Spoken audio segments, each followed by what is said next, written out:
Good morning everyone, welcome to Learnology. उम्मीद है सब लोग बहुत अच्छे होंगे और प्रिपरेशन भी अच्छा चल रहा होगा। तो जैसे कि आप सभी लोगों को पता है कि एसएससी, सीजीएल, सीएचएसएल और एमटीएस का डेट आ चुका है। क्या डेट आया है? सीजीएल का डेट आ गया है। सीजीएल कब होगा? सीजीएल का डेट आया है। सीजीएल स्टार्ट होगा अगस्त 13 से, और जो सीएचएसएल है, सीएचएसएल स्टार्ट होगा अगस्त के 4 तारीख से। तो लास्ट एक महीना बचा है। जितना चैप्टर में करा सकता हूँ करा दूंगा। उसी के साथ में एक काम करूंगा, जो सीरीज़ एक वीडियो मैंने पोस्ट किया था कि सीएचएसएल में लास्ट ईयर पीओआईक्यूज जो है लास्ट ईयर का सीएचएसएल का, उसको मैं चैप्टर वाइज सॉल्व करा दूंगा मैथ्स का। ठीक है, एग्जाम से पहले ये कंप्लीट हो जाएगा। चैप्टर वाइज ये सॉल्व करा दूंगा। अभी दो चीज़ मैं स्टार्ट करने जा रहा हूँ। एक तो पीओआईक्यूज चैप्टर वाइज जो कि होगा मैथ्स का होगा प्रीवियस ईयर का, और एक मैं स्टार्ट करने जा रहा हूँ एमसीक्यू ऑन जीए, या फिर जनरल अवेयरनेस, या फिर जीएस, जो भी बोलो। एमसीक्यू जीएस स्टार्ट करने जा रहा हूँ। ये भी सारे पीओआईक्यू बेस्ड होगा। ठीक है, ये मिसलेनियस भी हो सकता है, सब्जेक्ट वाइज भी हो सकता है। ये मिसलेनियस भी कर सकता हूँ मैं, या फिर सब्जेक्ट वाइज भी कर सकता हूँ। सब्जेक्ट वाइज होगा, चैप्टर वाइज नहीं चलेगा। ठीक है, हर एक सेट में 25 करके क्वेश्चन रहेगा। और पीओआईक्यूज मैथ्स का जो होगा ये चैप्टर वाइज होगा। एक एक वीडियो में एक एक चैप्टर पूरा कवर करूंगा। लास्ट ईयर का ये जो पीओआईक्यूज होगा ये होगा 2019 सीएचएसएल का। 2019 सीएचएसएल का का पहले करूंगा, फिर सीजीएल का करूंगा। ठीक है, एक एक चैप्टर को सॉल्व करूंगा। एक वीडियो में एक चैप्टर खत्म कर दूंगा जितना आया था। ठीक है, तो अगर चैनल पर नए हो सब्सक्राइब जरूर कर लेना और बेल आइकन भी प्रेस कर लेना। और आज हम क्या स्टार्ट करने जा रहे हैं? आज हम स्टार्ट करने जा रहे हैं कंपाउंड इंटरेस्ट। कंपाउंड इंटरेस्ट का आज हम बेसिक पढ़ेंगे। पार्ट 1 है बेसिक। हम कॉन्सेप्ट सीखेंगे और कुछ बेसिक क्वेश्चंस देखेंगे, फिर हम आगे बढ़ेंगे। तो सब्सक्राइब जरूर कर लेना और बेल आइकन भी प्रेस कर लेना, ताकि एक भी वीडियो मिस ना हो। इस महीने बहुत सारा वीडियो आने वाला है और सभी बहुत इंपॉर्टेंट होगा तुम लोगों के आने वाले जो एग्ज़ाम है, एग्ज़ाम के लिए। तो चलो आज का जो क्लास है उसको स्टार्ट करते हैं। सबसे पहले देखो, कंपाउंड इंटरेस्ट और प्रिंसिपल, ये फॉर्मूला रहने दो। पहले ये बताओ सीआई और एसआई में डिफरेंस क्या होता है? एसआई और सीआई में डिफरेंस क्या होता है? मैं अगर बोलूँ तो एसआई में क्या होता है, जो प्रिंसिपल होता है और जो एसआई होता है वो फिक्स्ड रहता है। एसआई में ये क्या होता है, ये फिक्स रहता है। लेकिन सीआई में क्या होता है, ये दोनों ही चेंज होता रहता है। दोनों ही चेंज होता रहता है। हर साल जो है वो प्रिंसिपल बढ़ जाता है, और जो प्रिंसिपल बढ़ता है इसलिए क्या होता है, जो इंटरेस्ट है, इंटरेस्ट का अमाउंट है वो भी बढ़ता रहता है। मतलब एसआई में अगर हम बोलूँ 100 रुपये में मैं 10% इंटरेस्ट मान के चलूँ, तो पहले साल में भी 10 रुपये मिलेगा, दूसरे साल में भी 10 रुपये मिलेगा। लेकिन मैं ये क्या हो गया, ये एसआई का केस हो गया। लेकिन अगर मैं सीआई के बारे में बोलूँ तो सीआई में क्या होगा, पहले साल अगर 10 रुपये मिलेगा, नेक्स्ट ईयर 11 रुपये मिलेगा। ये सीआई का केस हो गया। क्यों? क्योंकि प्रिंसिपल बढ़ रहा है। प्रिंसिपल किस तरीके से बढ़ता है, हर साल के एंड में जो इंटरेस्ट मिलता है वो जाके प्रिंसिपल में ऐड हो जाता है। मतलब एसआई में क्या होता है, एसआई में प्रिंसिपल जो है वो हमेशा के लिए 100 रहेगा। लेकिन सीआई में क्या होता है, स्टार्टिंग अगर 100 से हो रहा है प्रिंसिपल, तो सेकेंड ईयर के स्टार्टिंग में प्रिंसिपल हो जाएगा 110। मतलब मैं इस 10% को लेके बोल रहा हूँ, 10% का एग्जाम्पल लेके 110 हो जाएगा। क्लियर है? यही डिफरेंस है एसआई और सीआई का। ठीक है, अभी ये देखो कि सीआई का फॉर्मूला क्या है, प्रिंसिपल प्लस कंपाउंड इंटरेस्ट। मतलब क्या, प्रिंसिपल प्लस सीआई। इसका फॉर्मूला क्या आता है, P into 1 plus R/100 whole to the power T। जहाँ पे P क्या है, P प्रिंसिपल है, R rate of interest per annum है, और T क्या है, टाइम है, जो कि ईयर्स में कैलकुलेट किया जाता है। अब ये फॉर्मूला आया कहाँ से? ये फॉर्मूला आया कहाँ से वो पहले थोड़ा समझ लेते हैं। मान लो मैं मान लिया कि P प्रिंसिपल है। P प्रिंसिपल के ऊपर एक साल में 8% रेट ऑफ इंटरेस्ट लग रहा है। तो principal plus amount, interest amount क्या हो जाएगा, प्रिंसिपल रहेगा, इसके साथ क्या हो जाएगा, PR/100। PR इंटू 1 में बोल सकता हूँ, एक साल का। तो यहाँ से मैं क्या लिख सकता हूँ, P प्लस PR/100। या फिर मैं इसको क्या लिख सकता हूँ, P को अगर मैं कॉमन लेके लिखूँ 1 प्लस R/100। अभी देखो प्रिंसिपल प्लस अमाउंट क्या हो गया, 1 प्लस R/100। ये फर्स्ट ईयर में हुआ। नेक्स्ट ईयर में क्या होगा, नेक्स्ट ईयर में यही वैल्यू आके नेक्स्ट ईयर में प्रिंसिपल बन जाएगा पूरा वैल्यू। तो नेक्स्ट ईयर में प्रिंसिपल क्या है, P इंटू 1 प्लस R/100, ये तुम्हारा प्रिंसिपल है। अभी इसके ऊपर फिर से मैं एक साल के लिए 8% पुट करता हूँ, 8% इंटरेस्ट। तो क्या आ जाएगा, P इंटू 1+R/100, ये प्रिंसिपल जैसा है वैसा रहेगा। इसके साथ क्या होगा, PR/100 पुट होगा। P यहाँ पे क्या है, ये पूरा ही प्रिंसिपल है तो ये पूरा पुट हो जाएगा। P इंटू 1+R/100 इंटू क्या हो जाएगा, इंटू फिर से हो जाएगा, इंटू फिर से क्या हो जाएगा, R/100 इंटू 1 होगा, वो मैं नहीं लिखा हूँ यहाँ पे। ये तुम्हारा पूरा आ गया क्या, प्रिंसिपल इंटू इंटरेस्ट। ये है प्रिंसिपल का पार्ट और ये है इंटरेस्ट का पार्ट। ये इंटरेस्ट आ रहा है प्रिंसिपल के ऊपर R%, ठीक है। अभी यहाँ से मैं क्या कर सकता हूँ, यहाँ से अगर मैं P इंटू 1+R/100 को कॉमन ले लूँ, क्योंकि यहाँ पे देखो दोनों R/100 है, P इंटू 1+R/100 को मैं कॉमन ले लूँ तो यहाँ से क्या रह जाएगा, क्या रह जाएगा बताओ। यहाँ से ये इसको तो पूरा कॉमन ले लिया तो यहाँ पे 1 रह जाएगा, प्लस यहाँ पे क्या रह जाएगा, R/100, ठीक है। और यहाँ पे R/100 रह जाएगा। तो अभी देखो क्या हो गया, यहाँ पे एक 1+R/100 है, यहाँ पे एक 1+R/100 है, तो मैं इसको लिख सकता हूँ P into 1+R/100 whole square. अब देखो मैंने कितने साल के लिए कैलकुलेशन किया, यहाँ पे 1 साल का किया, यहाँ पे 1 साल का किया, मतलब P के ऊपर R% रेट ऑफ इंटरेस्ट में 2 ईयर्स का कैलकुलेशन में क्या मिला मुझे, P into 1+R/100 whole square. तो इसका मतलब क्या, यहीं से फॉर्मूला आया है कि अगर P के ऊपर R% से T ईयर्स के लिए कैलकुलेट करूं तो कितना आ जाएगा, P into 1+R/100 whole to the power T। Clear है, क्लियर है। फॉर्मूला कहाँ से आया, लेकिन फॉर्मूला कहाँ से आया ये तो समझा दिया, लेकिन इस फॉर्मूले का एप्लीकेशन ज़्यादा क्वेश्चन में मैं नहीं करूँगा, क्योंकि ये फॉर्मूले में वैल्यू पुट करके जब कैलकुलेशन करने जाओगे तो बहुत बड़ा हो जाएगा, तो हमें कम से कम टाइम में करना है। तो कौन कौन से प्रोसेस से हम कर सकते हैं वो हम लोग देखते हुए चलेंगे। तो चलो अभी सीधा क्वेश्चन पे चलते हैं और जाके देखते हैं कितने प्रोसेस से हम इसको सॉल्व कर सकते हैं। तो जैसे कि देखो यहाँ पे क्या बोला है, find the CI of 12,500 at 4% per annum for 2 years. यहाँ पे CI निकालने के लिए बोला है, तो तुम लोग सीधा फॉर्मूले में डाल सकते हो कि 12,500 इंटू 1+R/100 बोला है, मतलब 4/100 होल स्क्वायर। तो यहाँ पे से जो आ जाएगा माइनस कर देना इसमें से 12,500 को, तो क्या आ जाएगा, सीधा सीधा तुम लोगों को यहाँ से CI मिल जाएगा। ये वाला कैलकुलेशन तुम लोग खुद कर लेना, क्योंकि ये सीधा फॉर्मूला बेस्ड है। मैं और कितना प्रोसेस हो सकता है वो दिखाना जा रहा हूँ अभी, ठीक है। तो पहले हम लोग क्या करेंगे, 4% को हम लोग फ्रैक्शन में ले लेंगे, कितना आएगा 1/25।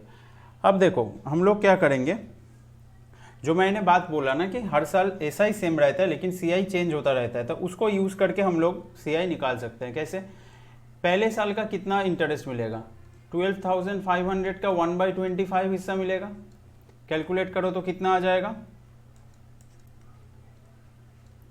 500 रुपये आ जाएगा। अब देखो यहाँ पे जो चेंज आता है वो क्या हो जाता है, अगर यहाँ पे मैं SI कैलकुलेट करता तो क्या होता, 2 साल में, पहले साल में भी 500 मिलता, दूसरे साल में भी 500 मिलता, लेकिन CI में क्या होगा, पहले साल में 500 मिला, दूसरे साल में अब क्या होगा, ये जो 500 है ये जाके प्रिंसिपल के साथ जुड़ जाएगा, मतलब प्रिंसिपल जो है वो 500 इंक्रीज हो जाएगा। तो इसके लिए CI जो है वो भी इंक्रीज होता है। अब इसका मतलब क्या, जो CI में ज़्यादा मिलता है वो किसके वजह से मिलता है, ये जो इंटरेस्ट निकला पहले साल का इसी के ऊपर मिलता है, क्योंकि 12,500 के ऊपर से हर साल 500 करके ही तो मिलेगा। तो जो ज़्यादा वैल्यू मिल रहा है वो किसके ऊपर मिल रहा है, वो इस इंटरेस्ट के ऊपर मिल रहा है, क्योंकि ये भी अभी प्रिंसिपल बन चुका है। तो हम क्या करेंगे, दूसरे साल में कितना मिलेगा, दूसरे साल में देखो, दूसरे साल में 500 तो मिलेगा ही, लेकिन एक्स्ट्रा कितना मिलेगा इस 500 के वजह से, वो निकाल लेंगे। इस 500 का 1/25 हिस्सा मिलेगा, क्योंकि 4% ही मिलेगा इसके ऊपर से भी, तो कितना हो जाएगा 20। तो मतलब दूसरे साल में कितना मिला, दूसरे साल में 520 रुपीज़ मिला, तो टोटल कितना बन गया, टोटल बन गया 1020। ये एक तरीका हो गया सॉल्व करने का, इस तरीके से सॉल्व कर सकते हो। और एक तरीका दिखा देता हूँ, फ्रैक्शनल वैल्यू से ही सॉल्व होगा।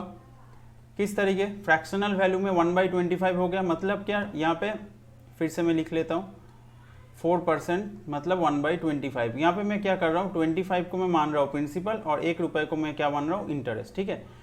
तो मतलब हर साल, पहले साल भी पैसा 25 से इंक्रीज होकर 26 हो गया होगा, दूसरे साल में भी पैसा क्या है 25 से इंक्रीज होकर 26 हो गया होगा।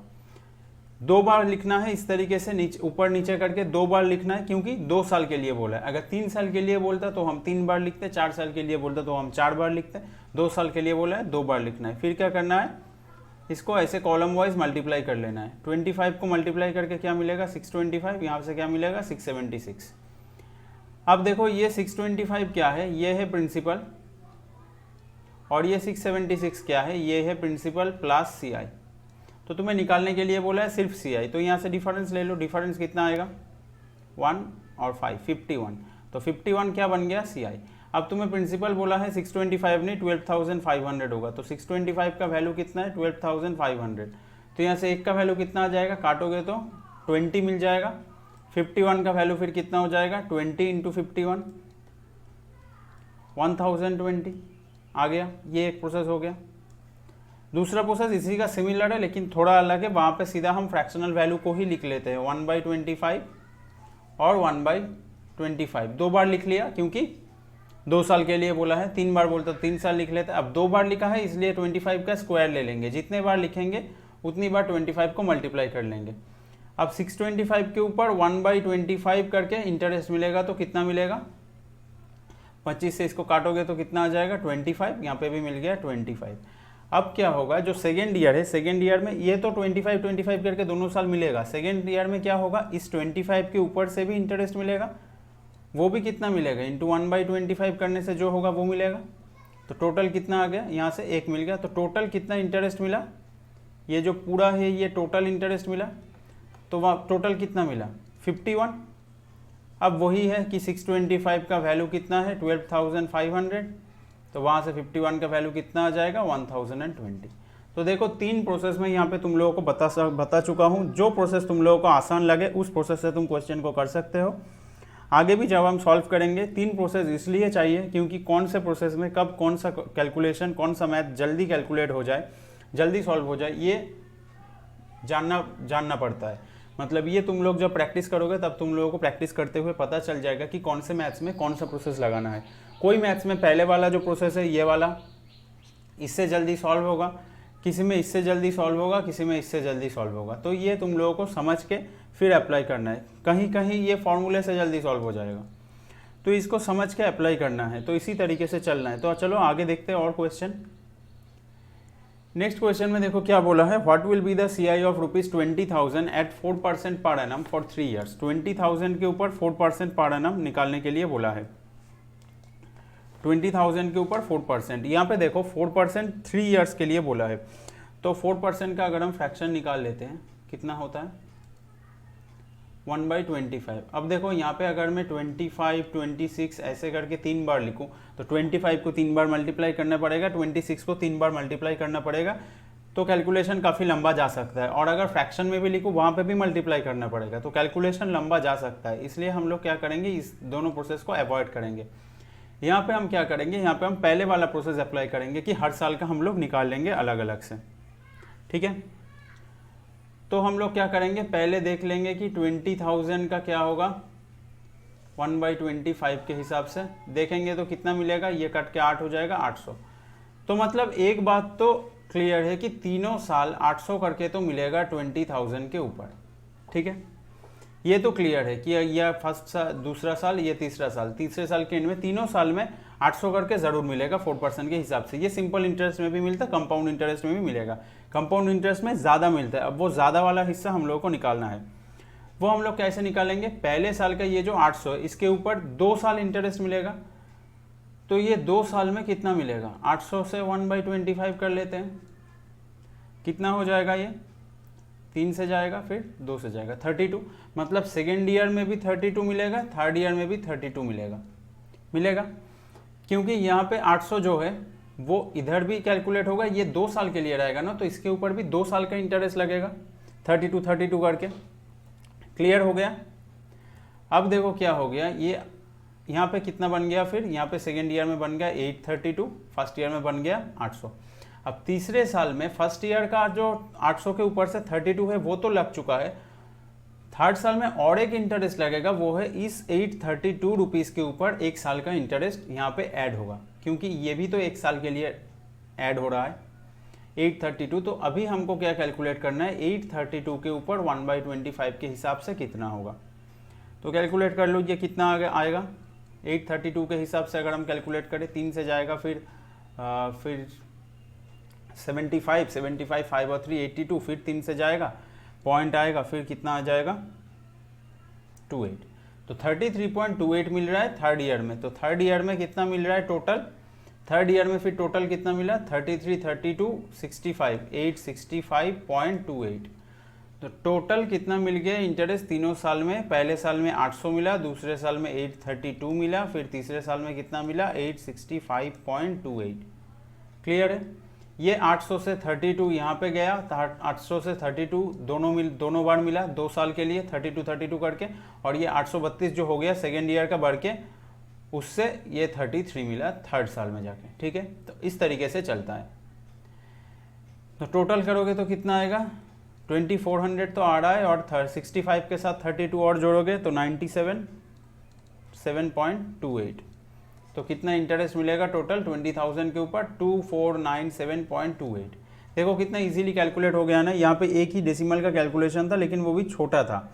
लेकिन वहाँ पे अगर तुम कैलकुलेशन करते 325 मल्टीप्लाई करना, 26 का क्यूब निकालना, ये सब करके कैलकुलेशन करते तो काफ़ी लंबा होता। तो ये मुझे क्वेश्चन को देख के समझना होगा, तुम लोगों को भी समझना होगा कि कौन से क्वेश्चन में कौन सा प्रोसेस अप्लाई करना है। ठीक है, चलो नेक्स्ट क्वेश्चन पे चलते हैं। नेक्स्ट में देखो क्या बोल रहे हैं, ₹2500 was borrowed for 3 years। What will be the CI if the rate of interest for first year is 3% per annum, second year is 4% per annum and third year is 5% per annum respectively. अब यहाँ पे देखो इस question में हर एक जो rate है हर साल का वो अलग अलग है, एक में 3%, एक में 4%, एक में 5%। तो यहाँ पे क्या है, यहाँ पे जो फॉर्मूला है CI का, वो फॉर्मूला पूरी तरह यहाँ पे फेल हो चुका है। फॉर्मूला तुम लगा नहीं पाओगे, क्योंकि वहाँ पे R फिर कांस्टेंट रहना चाहिए, यहाँ पे कांस्टेंट नहीं है। अब इस मैथ को करने से पहले एक बात समझो। मानो मैंने तुम लोगों को 100 रुपये दिया, 100 रुपये देके 2 कंडीशन उस पर अप्लाई किया कि एक बार 100 रुपये में पहले साल 10% लगेगा, फिर दूसरे साल क्या होगा, दूसरे साल 20% अप्लाई होगा। तो यहाँ पे जाके फाइनल अमाउंट क्या बनेगा। दूसरा कंडीशन मैंने दिया कि पहले साल में 20% लगेगा, फिर जाके दूसरे साल में 10% लगेगा, तो अमाउंट क्या होगा निकालो। तो अभी निकालते हैं। 10% में ये कितना हो जाएगा 110। 110 का अगर 20% करेंगे तो कितना मिलेगा, 0 0 कट जाएगा, 11 × 2 22, मतलब 110 के साथ और 22 ऐड होकर कितना हो जाएगा 132। फाइनल अमाउंट 132 बन जाएगा। अब सेकेंड केस का देखते हैं। सेकेंड केस में क्या हो जाएगा 120, 20%, फिर 20% का 120 का 10% लेंगे तो क्या आ जाएगा 12। तो 120 के साथ 12 ऐड करेंगे तो कितना आएगा 132। यही दिखाने के लिए ये एग्जाम्पल लिया कि दोनों जगह पे सेम आता है, चाहे तुम इंटरेस्ट 10% पहले लगाओ या 20% पहले लगाओ। ठीक है, मतलब तुम्हें बोला है 10% और 20%, पहले साल 10%, दूसरे साल 20% लगाने के लिए तुम्हें बोला है, लेकिन तुमने क्या किया, तुमने जब कैलकुलेशन किया तुम पहले 20% लगा दिए, फिर 10% लगा दिए, तो कोई प्रॉब्लम नहीं होगा, सेम ही वैल्यू आएगा। तुम ये कर सकते हो वैल्यूज को, जो परसेंटेज है 3 सक्सेसिव ईयर में लग रहा है अलग अलग परसेंटेज, तो तुम उनको घुमा सकते हो, आगे पीछे कर सकते हो, कोई दिक्कत नहीं होता है उसमें। ये किस लिए समझा है, क्योंकि ये जो कैलकुलेशन है, यही कॉन्सेप्ट हम लोग इस क्वेश्चन में अप्लाई करने वाले हैं कैलकुलेशन को जल्दी करने के लिए। कैसे, देखो यहाँ पे क्या बोला है 2500 बोला है, 2500 के ऊपर 3 साल का इंटरेस्ट लगेगा अलग अलग, 3 साल का लगेगा अलग अलग। पहले साल में कितना बोला है 3%, लेकिन हम लोग 3% नहीं लगाएंगे, हम लोग पहले साल 4% लगाएंगे। तो 4% का फ्रैक्शनल वैल्यू क्या होता है 1/25। तो 1/25 से मल्टीप्लाई करेंगे तो कितना मिलेगा इंटरेस्ट 100 रुपये मिलेगा। तो 100 रुपये मिल गया। अब जाके ये अमाउंट कितना बन गया 2600। ठीक है, सेकेंड ईयर में हम लोग क्या करेंगे, सेकेंड ईयर में हम लोग 5% लगा देते हैं। तो 5% का क्या होता है 1/20। 1/20 से काटेंगे तो कितना मिलेगा, 0 से काटेंगे तो कितना मिल जाएगा यहाँ से 130 रुपीज़ मिल गया इंटरेस्ट। तो अभी ये बढ़ के कितना हो गया 2730। अब इसके ऊपर तुम 3% लगा दो, कैलकुलेशन करना पड़ेगा। 3% का फ्रैक्शनल वैल्यू वो 3/100 ही होता है, तो यहाँ से कैलकुलेशन करना पड़ेगा इंटू 3/100। अब इसको काट भी सकते हो, नहीं भी काट सकते हो, कैलकुलेशन डायरेक्ट कर सकते हो मल्टीप्लाई करके, लेकिन अभी कुछ काटने की और ज़रूरत नहीं है। 9/10 तो कितना मिल रहा है यहाँ से इंटरेस्ट? 81.9। इसको जोड़ोगे तो कितना आ जाएगा? छोड़ो मत जोड़ते, क्योंकि हमें यहाँ पे क्या निकालने के लिए बोला है? इंटरेस्ट निकालने के लिए बोला है ना। हाँ, तो CI निकालने के लिए बोले। अभी इसको 2730 के साथ नहीं जोड़ते। इंटरेस्ट फिर कितना मिला? पहले साल में 100 मिला, दूसरे साल में 130 मिला, लास्ट ईयर में कितना मिला? 81.9। अब देखो तुम इसको 3% पहले लगाओ, 4% लगाओ, जैसे बोला है वैसे लगा के भी करो तो यही अमाउंट आएगा जो यहाँ पे आया है। कितना आया? 311.9। 311.9 तुम लोग करके देख सकते हो, जैसे बोला है वैसे लगा के देख सकते हो, यही अमाउंट आएगा। लेकिन इसको क्यों किया इस तरीके से? ताकि ये जो डेसिमल का कैलकुलेशन है ना, ये जो डेसिमल वाला कैलकुलेशन है, यहाँ से जो 81.9 आया है, ये मिनिमल हो जाए। मतलब ये एक बार ही करना पड़े। 3% को पहले लगाते तो शायद ये 2 बार करना पड़ता। तो हमें ये देखना है एग्जाम में कि फ्रैक्शनल वैल्यू या फिर डेसिमल वैल्यू हम लोग जितना हो सके उतना हमें अवॉइड करना है, ताकि जो कैलकुलेशन है वो जल्दी हो जाए। ठीक है, नेक्स्ट क्वेश्चन की तरफ बढ़ते हैं। नेक्स्ट क्वेश्चन में देखो क्या बोला है। यहाँ पे तुम्हें बोला है find the rate of interest if the SI for 3 years is ₹1500 and CI for 2 years is ₹1020। SI 3 साल के लिए 1500 है, CI 2 साल के लिए 1020 है। रेट ऑफ इंटरेस्ट निकालने के लिए बोला है। किस तरीके से इसको करोगे?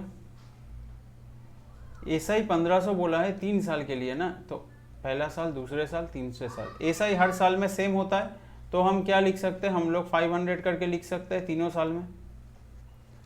अब देखो एक बात और जान लेना कि CI हो या SI हो, फर्स्ट ईयर के एंड में दोनों सेम रहता है।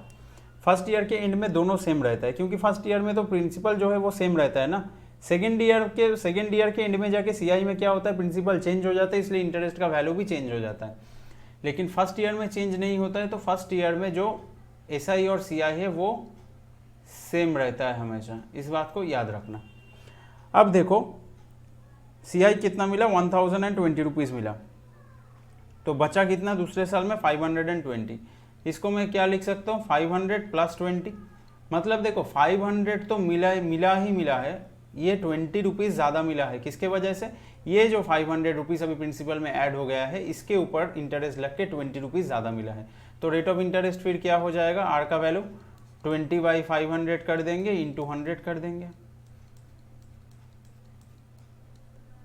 कितना निकल गया? 4% निकल गया। इजी है कैलकुलेशन इजी था। इस तरीके से कैलकुलेट कर सकते हो। इस तरीके से कैलकुलेट करके आराम से निकाला जा सकता है रेट ऑफ इंटरेस्ट क्या है। एकदम छोटा कैलकुलेशन है, लेकिन ये सब क्वेश्चन में भी बहुत लोग कंफ्यूज हो जाते हैं, लंबा कैलकुलेशन कर लेते हैं। मत करना, ये इस तरीके से कर लेना प्रोसेस। कुछ सिंपल चीज़ें याद रख लेना, तो क्या होता है, जो कैलकुलेशन होता है वो इजी हो जाता है। ठीक है, चलो आगे बढ़ते हैं। और हाँ, अगर कहीं पे भी डाउट है तो कमेंट में ज़रूर बताना। कोई भी क्वेश्चन अगर समझ में नहीं आ रहा है तो कमेंट में ज़रूर बताना, क्योंकि CI अभी स्टार्ट हुआ है, तो CI ख़त्म होने में 4 से 5 क्लासेस तो लग ही जाएगा। तो डाउट अगर होगा तो कमेंट कर देना, नेक्स्ट क्लास में उसको उठा के सॉल्व कर दूंगा। ठीक है, 4 से 5 क्लासेस है, आराम से सॉल्व हो जाएगा। अगर कोई डाउट आएगा तो बता देना कमेंट में ज़रूर कि कोई मैथ अगर समझ में ना आया हो तो। यहाँ पे देखो क्या बोल रहा है, SI on a certain sum of money is ₹840 for 2 years at 5% per annum, find CI on that sum for 2 years।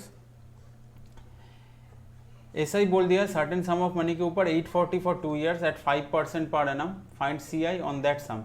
तो मतलब यहाँ पे जो प्रिंसिपल है वो सेम है, रेट ऑफ इंटरेस्ट भी सेम है। तो SI बोला है 2 साल का 840 है, तो SI में 2 साल का, 1 साल और 2 साल, दोनों साल का अगर मैं अलग अलग लिखूँ तो कितना होगा? 420 करके मिलेगा दोनों साल में। SI इक्वल मिलता है 420। अब CI कितना मिलेगा? CI देखो, CI पहले साल में 420 तो मिलेगा, क्योंकि फर्स्ट ईयर में सब सेम रहता है। अब सेकेंड ईयर में भी CI 420 मिलेगा, लेकिन ज़्यादा कितना मिलेगा? ये जो 420 रुपीज़ है, इसके ऊपर 5% अप्लाई होगा। अब इसके ऊपर 5% मतलब क्या अप्लाई होगा? 420 इंटू 1/20 कर देते हैं। 5% का फ्रैक्शनल वैल्यू क्या होता है? 1/20। अब देखो जिन लोगों को ये 5% का 1/20 कैसे आया, इतना जल्दी कैलकुलेशन कैसे हो रहा है, ये सब समझ में नहीं आ रहा है, तो चैनल के प्लेलिस्ट सेक्शन में जाना, वहाँ पे परसेंटेज का प्लेलिस्ट पूरा पड़ा हुआ है। 10 से 11 वीडियोज़ है टोटल, देख लेना, बहुत अच्छे से ये सब समझाया हुआ है, टाइप वाइज सॉल्व किया हुआ है, परसेंटेज, प्रॉफिट लॉस, फिर मैंने SI कराया, अब जाके CI करा रहा हूँ। तो परसेंटेज पूरा 10 से 11 वीडियोस अच्छे से बना हुआ है, अच्छे से वहाँ से देख लेना कि कैसे फ्रैक्शनल वैल्यू से कैलकुलेट किया जाता है। ठीक है, तो इसको 20 से काटेंगे तो कितना मिलेगा, 0 कट जाएगा, और ये काट के कितना मिलेगा, 21। तो यहाँ पे एक्स्ट्रा कितना मिलेगा, 21, मतलब टोटल कितना हो गया, 441। तो CI टोटल कितना हो गया, 420 प्लस 441 कितना हो गया, 861। तो CI कितना हो गया, 861। अब बहुत लोग क्या करेंगे, बहुत लोग इसको इस तरीके से नहीं करेंगे, बहुत लोग यहाँ से इस 840 2 ईयर्स और 5% को पकड़ के प्रिंसिपल निकालेंगे PRT/100 में डाल के, प्रिंसिपल निकाल के फिर उसको P × 1 + R/100 पे डाल के कैलकुलेशन करेंगे। इस तरीके से मत करो, बहुत टाइम चला जाएगा, क्योंकि तुम्हें प्रिंसिपल निकालने के लिए बोला ही नहीं, तो क्यों निकालोगे प्रिंसिपल। प्रिंसिपल निकाले बिना भी क्वेश्चन सॉल्व हो जाता है।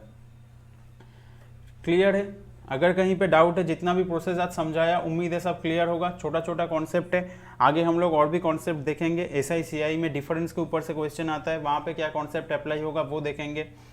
कुछ क्वेश्चंस आता है कि इतने साल में इतना हो गया, इतने साल में इतना हो गया, रेट ऑफ इंटरेस्ट क्या है, इस तरीके का जो क्वेश्चन है वो भी हम लोग देखेंगे। ठीक है, तो कुछ अलग अलग CI में और भी कॉन्सेप्ट्स है, वो हम आने वाले क्लास में एक एक करके देखते हुए चलेंगे। तो आज का क्लास जो है वो हम यहीं पे ख़त्म करते हैं। उम्मीद है तुम लोगों को क्लास अच्छा लगा होगा। अगर अच्छा लगा है तो वीडियो को शेयर ज़रूर करना, चैनल को सब्सक्राइब कर लेना और वीडियो को एक लाइक करते हुए जाना। ठीक है, मिलते हैं नेक्स्ट सेशन में, तब तक के लिए thank you and bye bye.